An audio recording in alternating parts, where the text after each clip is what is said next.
نحمدہ و نصلی علی رسولہ الکریم اما بعد فاعوذ باللہ من الشیطان الرجیم بسم اللہ الرحمن الرحیم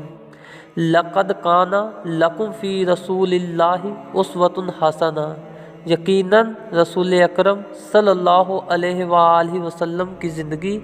تمہارے لیے بہترین نمونہ ہے۔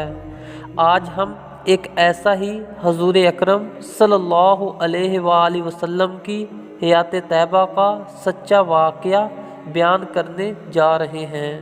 جیسا کہ غزوہ تبوک کے موقع پر ایک شخص حضور اکرم صلی اللہ علیہ وآلہ وسلم کی خدمت میں حاضر ہوا،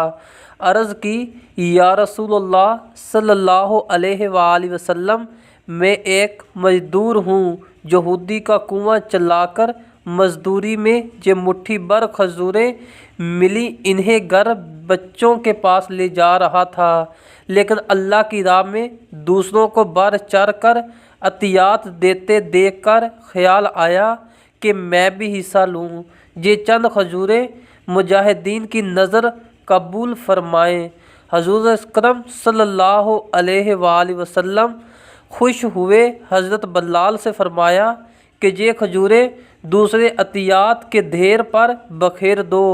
تاکہ اللہ تعالیٰ دوسروں کی قربانیوں پر ان کھجوروں کی برکت ڈال دے۔ سبحان اللہ، سبحان اللہ۔